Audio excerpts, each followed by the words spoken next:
20 রাকাতের কম তারাবি হয় না, হয় না, হয় না, হয় না, হবে না। দৈন্তান নয় কান না, কি নয় কান না, দৈন্তান্ন মর্দিনান্ন না, দৈন্তান্ন কান। হ্যাঁ, 8 রাকাত যারা তারাবি পড়ে কিংবা বলে তাদের তারাবি আদায় হবে না। আমার কোনো দলিল লাগতো না, দলিল তুমি থো বাদ দাও, দলিল পরে বলি, তোমারে দলিল লাগবে না।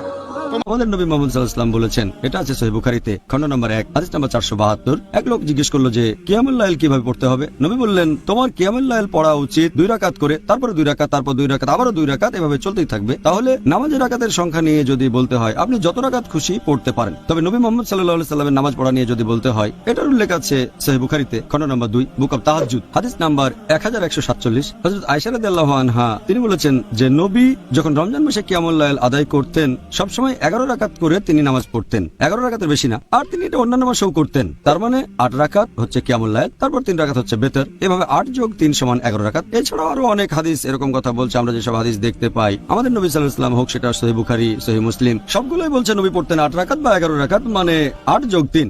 আর আপনি যদি পড়েন মুসান্নাফ ইবনে শাইবা খণ্ড নম্বর 2 পৃষ্ঠা নম্বর 165 ও 166, বলা হয়েছে যে তাবাইনগণ যখন রমজান মাসে কিয়ামুল লাইল পড়তেন, যেটাকে বলা হয় তারাবি, তারা পড়তেন 20 রাকাত। কোন কোন জায়গায় আছে তারা পড়তেন 36 রাকাত। এখন এই নামাজের রাকাতের কথা যদি বলতে হয়, নবী বলেছেন তোমরা 2 রাকাত করে যত খুশি নামাজ পড়তে পারো, তারপর পড়বে 1 রাকাত। তাহলে কত রাকাতের অনুমতি আছে? আপনি যত খুশি পড়তে পারেন, 8, 10, 20, 36, সমস্যা নেই। তারপরে পড়বেন 3 রাকাত বেতর। আর আমাদের নবী পড়তেন 8 যোগ 3 11। তবে আপনি যত রাকাত খুশি নামাজ পড়তে পারেন। আপনি আমাদের বলেছেন যে কিয়ামুল লাইলে আমরা মুসলিমরা যত রাকাত ইচ্ছা নামাজ আদায় করতে পারি, তবে নবীর সুন্নত 8 রাকাত। আপনি সেরকমই বলেছেন। হ্যাঁ, নবী পড়তেন 8 রাকাত। আলহামদুলিল্লাহ।